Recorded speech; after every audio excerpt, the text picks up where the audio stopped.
ಅವ್ನಿಗೆ ಇನ್ನೊಂದೇನಂದ್ರೆ ನಂಬರೇ ಗೊತ್ತಿಲ್ಲ ಅವ್ರದ್ದು, ಅವ್ರ ಮನೆಯವ್ರದ್ದು ನಂಬರೇ ಗೊತ್ತಿಲ್ಲ. ನಮಗೆ ಬೆಳಗಾಮ ಕಳಿಸಿ ನಾನು ಅಲ್ಲಿಂದ ಹೋಗ್ತೀನಿ ಅಂತ ಹೇಳಿದ್ದಾನೆ. ಇಲ್ಲಾಂದರೆ ಕೆಲಸ ಕೊಡಿಸಿ ಅಂತ ಸ್ಟಾರ್ಟಿಂಗು.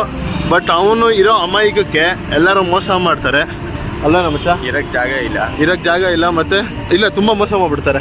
ಯೂಸ್ ಮಾಡ್ಕೊಂಡ್ಬಿಟ್ಟವನ್ನ ಮೋಸ ಮಾಡೋರು ಜಾಸ್ತಿ ಇರ್ತಾರೆ. ಬೆಳಗಾಮಿಂದ ಅವ್ರಿಗೆ ಗೊತ್ತಂತೆ ಊರಿಗೆ ಹೋಗೋದು ಗೊತ್ತಂತೆ. 2 ದಿನದ ಊಟ ಮಾಡಿಲ್ವಂತೆ. ನನಗೆ ಅದು ತುಂಬ ಬೇಜಾರಾಗಿತ್ತು. ಅದಕ್ಕೆ ಅವ್ನಿಗೆ ಊಟ ಆರು ಕೊಡಿಸ್ಬಿಟ್ಟು ಡೈರೆಕ್ಟು ಬೆಳಗಾಮಿಗೆ ಕಳಿಸ್ಬಿಡೋಣ ಮತ್ತೆ. ಓಕೆ ಗಾಯ್ಸ್, ಆದರೆ ಯಾರು ಮೋಸ ಹೋಗಬೇಡಿ.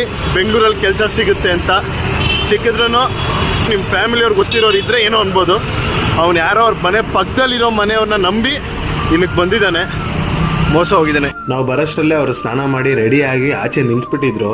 ನಾನು ತಿರ್ಗಾ ವಾಪಸ್ ಒಳಗಡೆ ಕರ್ಕೊಂಡು ಹೋಗಿ ಹೊಸ ಬಟ್ಟೆ ಹಾಕಿಸಿ ಊಟಕ್ಕೆ ಅಂತ ಅಲ್ಲಿಂದ ಹೊರಟ್ವಿ ನಾವು.